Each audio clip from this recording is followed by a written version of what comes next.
FPL Game Week 6 Wildcard Template Draft. It is a very, very popular week to be looking to play your wildcard. There are a lot of fixture swings. There are players that we've had for the start of the season that are not performing. So in today's video, I'm going to take you through what a potential draft could look like if you are planning on playing your wildcard into Game Week 6. I'll also talk a little bit more again about why potentially I'm looking at saving the chip for myself this week and what my plans might be over the next few weeks as well.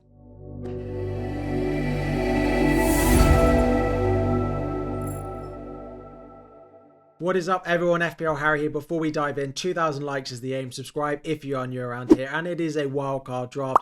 Game Week 6 is going to be one of the most popular weeks to be playing your wildcard, and I'm sure on your For You page or your subscriber feed, you've been seeing wildcard drafts every single video, every single creator is putting them out, but here is going to be my turn to go and put it out. I'm not planning on playing my wildcard going into Game Week 6.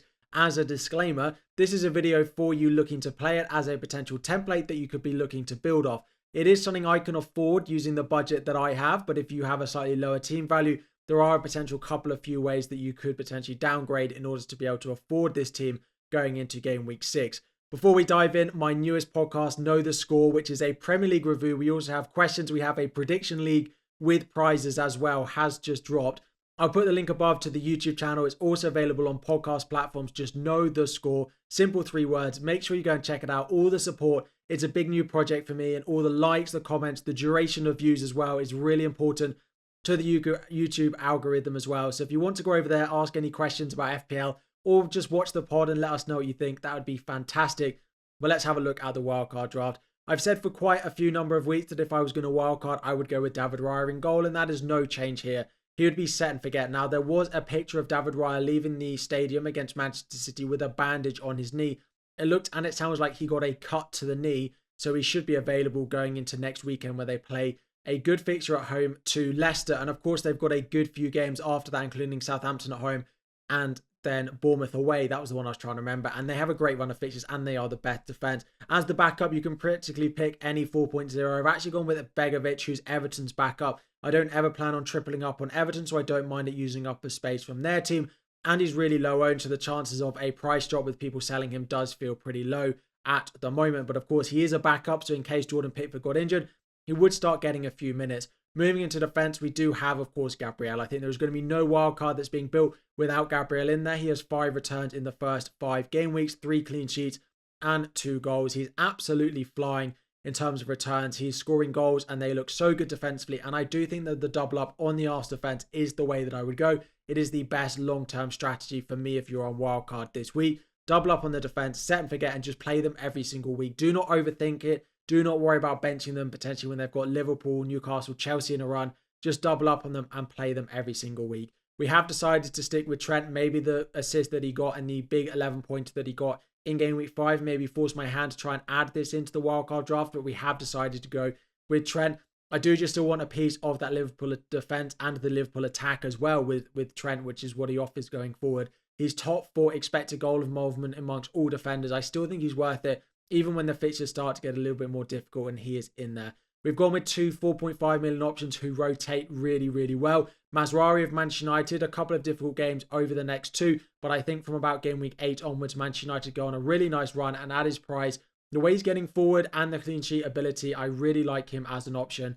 And then we're rotating with him. We've actually gone with Kirkes of Bournemouth. I think Bournemouth have been really impressive so far this season, and Kirkes gets very far forward. He puts crosses into the box, and they, of course, have that bit of clean sheet potential. He rotates really, really well with Mazraoui, and over the Christmas period where there's a lot of fixtures, they both have a good run of games. This is pretty set and forget as 2 rotating 4.5s, but you do have then the 4.0 million in Greaves of Ipswich, who've also looked good, and he's looked good going forward as your 5th defender. For me, this 5-man defence would probably be not needing a transfer over the next 6 or 7 game weeks, or even longer than that. The plan would probably be not to use a defensive transfer and in goal for the next 10 plus game weeks, given the squad depth that we've got. Of course, an injury might force you into something, but the plan would be to not have to use it, and I absolutely love the way that this defence looks. Moving into midfield, there are 3 players who are pretty non-negotiable in here. Bryan Mbeumo being the first one, great run of fixtures, he's on penalties, and I think it's pretty obvious why we're all going with Mbeumo, right? The fixtures are there, the form is there, and he's just the main man at Brentford, and he's started the season really well. Next up is Bukayo Saka. Of course, he came off at half-time against Manchester City, partly because of the sub, and the changes that we saw because of the Trossard red card. He's been involved in every single one of Arsenal's goals this season, apart from the Calafiori screamer that we saw at the weekend. On set pieces, good threat from open play, always plays minutes, is just Mr. Consistent, so he's in there. And then the other one, which I'm coming around to, I think I would have, is Luis Diaz. He is up to 7.9, and there is a slight risk of rotation with Gakpo, but I would want some of that Liverpool team, and I've seen it in the comments in videos that I've posted about wildcards recently, not having enough Liverpool, so I would go with Luis Diaz in there. Wolves away this week, Palace away, and he's just finding form. He's just scoring more points than pretty much every other Liverpool player at the moment. So Luis Diaz is in there. Of course, there's no Mo Salah, but you do have Love double Liverpool to go in. And then what we've got is two cheap rotating options in Semenyo of Bournemouth and then Mavididi of Leicester. Mavididi scored in the most recent 2 games. Semenyo had a goal ruled out against Liverpool and is also their highest scoring midfielder as well so far this season. Of course, Mavididi would be on the bench because he goes away to Arsenal this week, but he was one of their top performers in the Championship and is absolutely finding form in front of goal. You'd play Semenyo most weeks and then Mavididi can sub in a couple of weeks' time when Semenyo has 3 difficult games in a row. This is a really nice 5-man midfield where you'd play a 3-4-3 every week. Of course, Mavididi would be on the bench alongside Greaves, alongside Mazraoui, and then, of course, alongside Begovic in goal. Moving up front, we've, of course, got Erling Haaland. That's a non-negotiable. For me, the upcoming fixtures, whether they're good or bad, he should just be in there. He is worth the 15.3 million.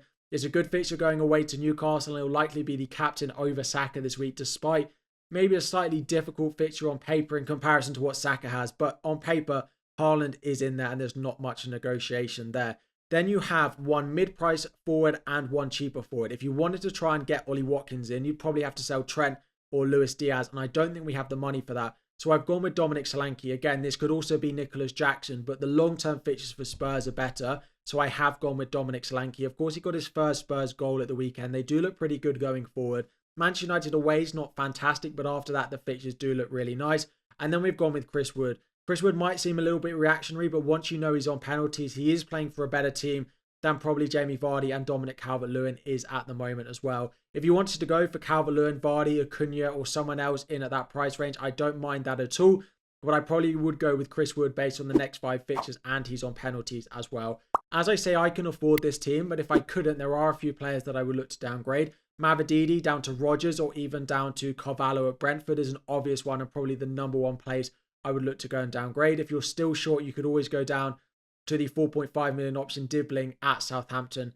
If you're still short, doing something like a Kirkes down to another 4.0 option in defence is also something I'd consider, but you're probably being able to afford this team even with just the Mavididi downgrade. Now, there are a few players in this team that you don't have, which I'm sure you're already looking at. The big one is Ollie Watkins. Trying to get Ollie Watkins in this team over Dominic Solanke, you probably would, as I said, have to lose Luis Diaz down to a cheaper midfielder like a Smith Rowe, or maybe you can afford a little bit more budget in someone like a Mitoma, but then fixtures are not perfect over the next few weeks.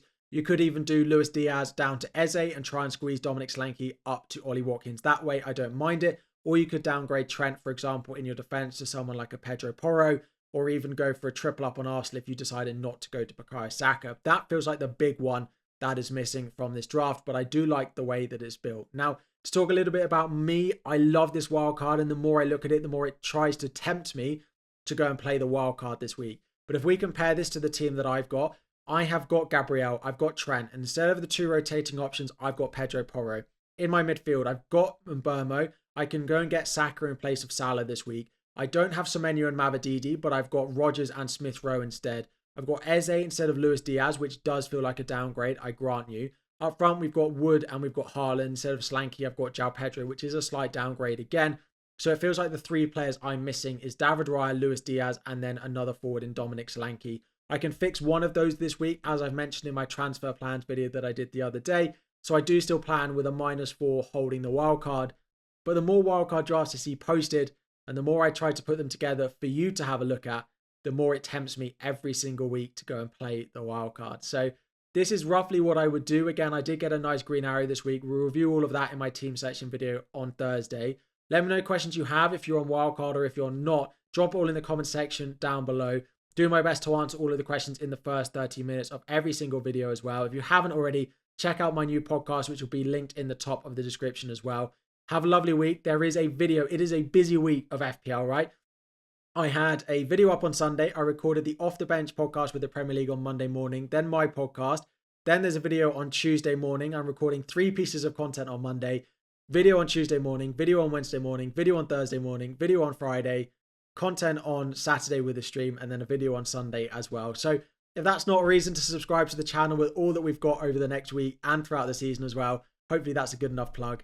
Anyway, thank you so much for watching. 2,000 likes is the aim. Subscribe if you are new around here. Have a lovely week, and I'll be back again very soon.